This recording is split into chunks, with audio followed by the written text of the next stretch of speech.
Welcome to Fear with Christine Spratley. Living like a head in charge, the podcast where Christine says fear, questions everything, and takes bold action. Christine Spratley is a former professional boxer, nanny, and 29-plus-year corporate warrior turned founder of HBIC Advisors, where she is a public speaker and coach. She's been saying fear her whole life, many times without even realizing it. So tune in, spread the word, and get ready, because this isn't about aging with grace. It's about aging with mischief, audacity, and having a damn good story to tell. Morning, ladies and gentlemen, tubs, and it may be evening, it may be afternoon, wherever you are. Welcome to Fuck Fear with Christine Spratley, living like a head bitch in charge. And this one's a short one, so we're going to do something today. I try to make what I say, give you examples of how I do it in my life. And the episode prior was the checklist, kind of the checklist that I go into my day with and how I review the night before. And I was telling Joe that it was funny because I got done and I was like, thinking about it. And I was like, man, that was a really long episode. And then I'm sitting here going, y'all are busy. Y'all got shit to be doing. I mean, you are probably taking this moment as you're getting ready to do something else. And so I was sitting there going, well, I just felt like I left you hanging, and I don't want to ever do that. So what I'm going to do today is talk about some hacks that I do and how I implement this in my crazy world. And some of you have children. Some of you are, literally, when are you going to do this in the morning? I mean, there were times when I didn't have 5 seconds to myself in the morning. I mean, it was just boom, boom, boom, boom, boom. Or, maybe the only time I had was shower time. And for those of you that are probably new moms or with toddlers, shower time is not necessarily your own time anymore in the morning. And, so when do you do this and how do you do it? Get rid of the all or nothing attitude. I got to do it all. I got to do it all. I got to wait for it when it's time, and I got to do it all. And I can't start it until I can do it all. So again, this is just about, let's get started. You've heard me say this before, be a starter. And so just start. So I'm going to give you hacks around how I just start. And one of this is that the idea that I have to do all of it, all in one swoop. And I don't know if you're like me, but I literally can... it can take me 30 minutes to do something that would normally take me 10 because I'm doing 10 other things in that 30 minutes. So what I try to do is I start the checklist, okay? Maybe you do one item on the checklist in your review. Maybe you do all 10. Maybe you get to 3 and then all of a sudden your kid's screaming or your husband's screaming and you need to go put a fire out. Again, it's just start. So whenever you can, just start. And I always used to say, well, I'm going to do it when I can do it all. I was a big proponent, especially when it came to self-evaluation and meditation and all of this stuff. And I would try to block out big chunks of time. And the truth for me is I don't have a lot of big chunks of time. I have them more, but I didn't for a long time. And I mean, I remember, especially right now, it's February when I'm recording this, and I worked in Big Four, and you're in busy season, and you're working at least 60 hours a week, at least. So when do you have time? I remember I would get up at around, 6 or a little bit before, be in my desk at 7. And this is before when we could still work at home. I would be in my desk at 7 and I'd get done around 8. And then some days I'd slack off and get done around 5. Now that changed as I got older because I was like, I ain't doing this shit anymore. But what I'm trying to say is I recognize you're busy. I recognize you have priorities. So just start this. Again, a habit doesn't become a habit if you never start it, if you never start taking the action. So I have to just take the action and make it. I want to offer you this. Small steps count. Small steps count forward. So I had to give myself a little bit of grace and kind of dispel this illusion that if I didn't finish something right away, that was a bad thing. No, it just means I didn't finish it. It means I have stuff that I can do later. It doesn't make me inept or bad or anything. It just means I didn't finish it. And so, again, just start. So what I'd like you to think about is, when can you start? Do you want to put me on pause for 5 seconds, 10 minutes, and start? I don't think people tell people to put their podcast on pause, but I don't care. Do it. If it's going to get you to do it, take it. It's valuable. You talking to yourself about your daily review is more important than me telling you how I did it. Just do it. Just start. So that's my first hack, is just start without the guarantee of finishing. And I'm going to tell you one story. And I think I've told this previously, but I think it says a lot. When I was going to run the Motorola Marathon, and again, if you haven't heard it, you're hearing it for the first time. If you have, then you'll understand the relationship to just starting. It was in Austin, Texas. I think it was in 2012, if I remember right. We talked about this with on the when was the last time you did something for the first time episode. And we're going in the night before, we're going to have a carb dinner. And the speaker was getting up to speak, and he was speaking, and he'd run the marathon multiple times. And he said he was so impressed with us because he asked how many people were new, and we all raised our hand because we're all so new and loving it. And he said, I'm really impressed with you guys because you don't know when you're going to finish. And I remember sitting there going, what? What do you mean? Wait. And it was like he was going to run some like 2 hour and some stupid crazy ass time. And I knew I wasn't going to do it in that time, but I didn't know. But I did it. I started. Okay. And so I try to do that. Start today. Start right now. Put me on pause and start. Again, that's a hack. So whenever I'm like, oh, I can't do it, I don't have time, I'm just like, well, maybe I'll do one. Maybe I'll do what I can control today.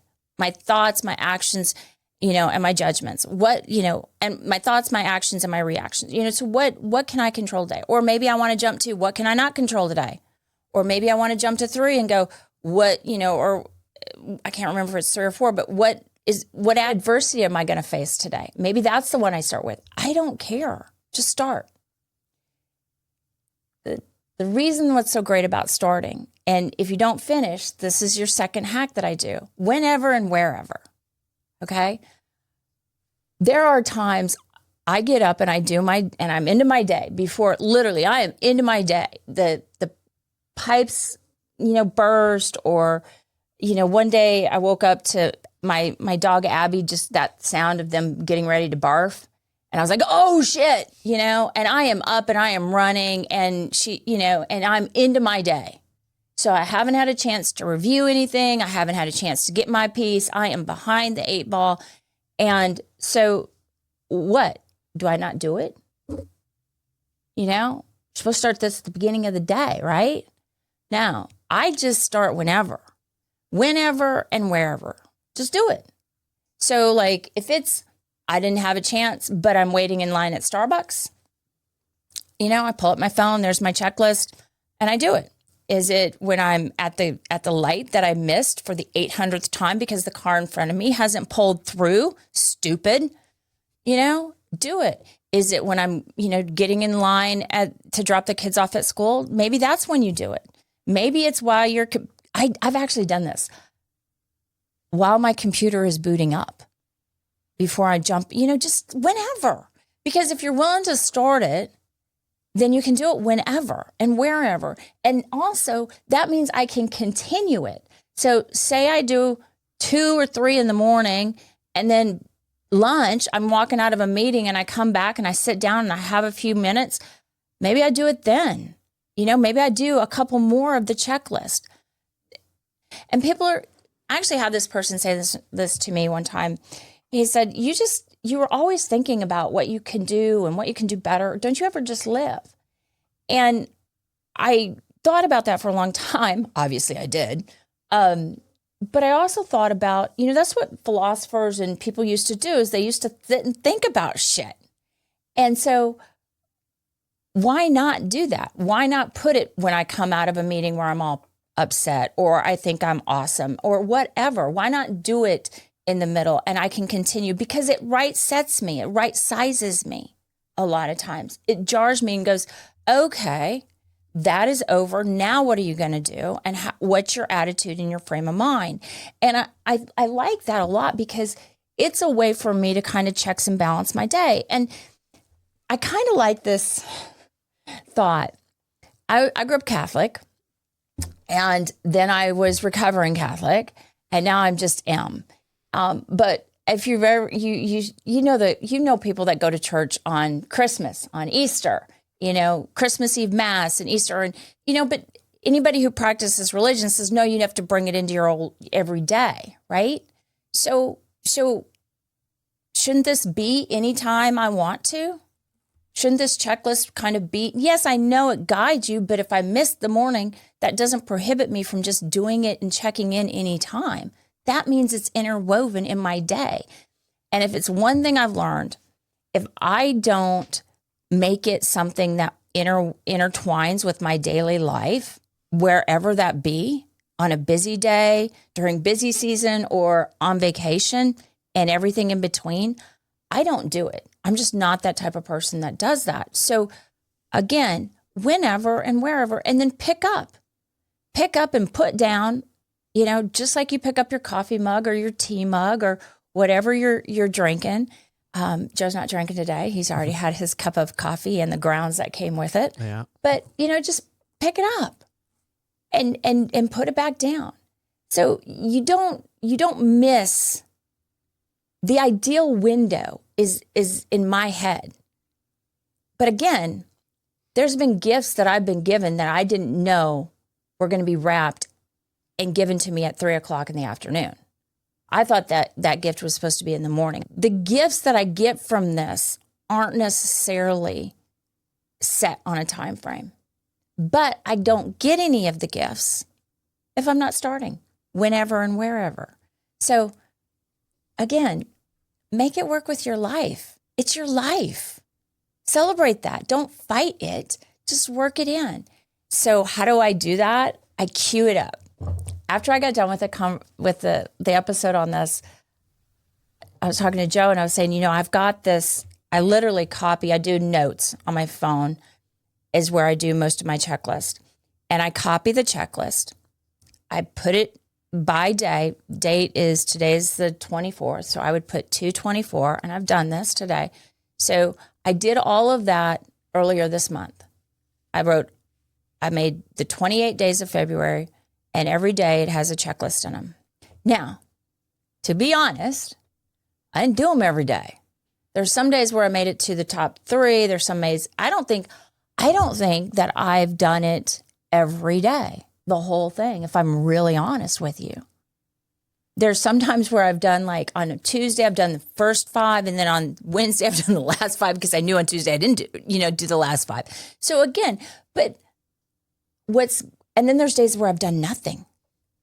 And I don't have a good excuse. I just didn't do it. Okay, but I cue it up. So how do I cue it up? I cue it up on my phone. So it's there, it's easy. And I literally pull it open, click it, press play or record, and I talk into it. Because if anybody knows, when I text, I can't text. I have really fat fingers and bad spelling to begin with. So it's like a mess. And so I just talk into it. And it doesn't tell me that my punctuation's screwed up or anything. It just takes it. And I like that. The other thing that I do is I put little notes. And I used to put the whole checklist like on my mirror and stuff. But what I've started to do is I'm a Post-it queen. So I'll have, one of the checklist items, what can you control? And it'll be on my computer, or it'll be, what can you not control? How are you going to react? I write different things. I don't just put the checklist, but I'll write different prompts in my head that keeps me thinking. So I'm doing that. And I put those around my house. Sometimes I put them in my car. I just try to cue those things up and put them in my life. Like I've told you before, there's little speed bumps that just go, oh yeah, I guess I'm passing by this neighborhood and it has this on it. I'm going to read this and it's going to be a thought in my day. Sometimes I grab my phone and it's recorded. Other times it's not. For me, the more I'm thinking about it, though, means the more I'm paying attention to how I'm living, which is the point. How often do you go back and review what you wrote or said, or is that not really the point? The point's just doing it every day. I believe this, and this is the scary part about doing this podcast, is I believe that I never truly learned the lesson until like way after the fact. And so I may offer you these hacks now, but then I really learned the lesson 5 years from now and I go, oh, but I do review them. And typically it's really interesting because when I review them, I start to notice patterns, or I start to notice, ooh, why was this such a big theme in my life? Like, why was financial, like I can't control this about finances, or I can, like everything is kind of centered around finance, or everything is around my relationships, or everything's around what I'm going through with my health, things like that. Like it'll tell me how I'm interacting with my world. And then I start to look outward and go, what was the world like then? What was I going through? How did I react? And what's also interesting is I'll be able to see a shift. Couple things. I'll be able to see a shift when I have a meeting with somebody that's really positive in my life, or a counseling session or something like that I clear a bunch of shit out of the way. And then I'm in there and I'm like, oh wow, the next 3 days were really kind of gratitude. You could tell in what I was saying, in the way my verbiage is and things like that. So it's been really interesting to see patterns and themes. And sometimes I don't like those themes, because I'm like, okay, why is this still going on, girl? What are you not doing? But it is interesting. And I also like it because it allows me to really reflect and look at my life, how I experience it, and kind of own that and say, this is how I experience Thanksgiving. Right. Not, like what happened this year, really inside with me, and how did that show up externally, and who are the triggers in my life, the triggers of joy and the triggers of chaos. And it just, so yeah, I do look back at it. And I also look back sometimes when I have multiple days, like I'll look back at the end of February and look back at February and go, okay, what was that? Or I may do it later or whenever, but I do try to look at it because I'll see where I've kind of said, I'm going to check out. I'm not going to do it. And I don't realize that I'm checking out, but like I'll get ready to face something really big and I'm ready, but I don't want to deal with it. And so I'll be talking about it in my review and it'll be documented. And then all of a sudden I won't do it for like 4 days. And it's kind of my okay, I put it on pause. You didn't want to deal with it for a while. And so it is good. It is good to have those things. But what's funny also is it's really nice to see when I am honest with myself, because that's me out there. No one else is, I don't have an audience. It's not for anybody else. So that's just me out there. And that's the way I talk, the way I think. And how's that working for me? And so, yeah, I look at it. I like the voice memo thing. You get more context. You get your tone of voice. Do I sound tired, frustrated? As opposed to journaling can be pretty romanticized. People can write pretty aspirationally in their journals. One thing that I've started to do is if I am writing or typing, finger typing, whatever, texting, whatever on it, and I'm doing it like that, I'm not doing dictation, I don't allow myself, this is a rule I have, to cross anything out or to erase it. What I do is I put it in parentheses because I've learned I say things for a reason. I like to edit what I say. I like to sound a hell of a lot, like you said, romanticist. I like to sound a hell of a lot more therapy approved than I am sometimes. I think sometimes when people write in their journal, they think like someday people are going to be reading this when I'm long gone and I got to perform a little bit. Yeah. You know? I'm not Marcus Aurelius. I'm not going to read his meditations, you know, like no one's going to read my shit. And if they do, great. If not, like, and that's the beauty about doing this is it's just for me. And if you don't want to look at your shit and you don't want to look at your life, that's fine too. But if you do, cue it up. Put those things around you to remind you. Great leadership doesn't start with a title. It starts with bold action. Christine Spratley works with high-performing teams that include anything from boards, councils, and project teams to cut through the noise, craft clear strategies, and most importantly, implement them. No fluff, no endless planning cycles, just real, fearless execution. With humor, practical insights, and a fearless approach, after working with Christine, leaders will step up, take action, and make shit happen. Book her now at christinespratley.com. I remember, you know, like little kids, you'd put their shoes by the door and the coat and the backpack, you know, like you'd line it up. Line this shit up. Make it easier for me to do that. Make it easy and accessible and grace-filled. The final thing that I'm going to tell you is something that I do, that I really, I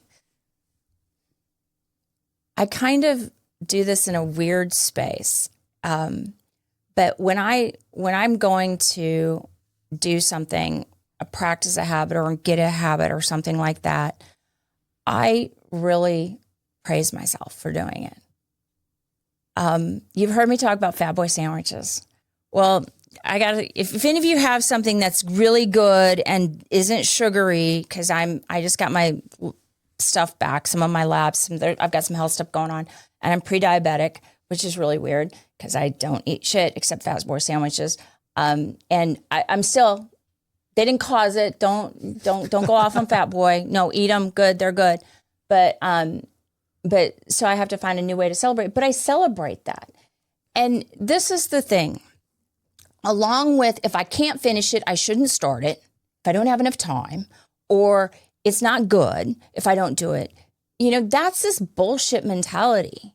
For me anyway, it's my bullshit mentality as an excuse to A, not to start it, or B, not take credit where credit's due.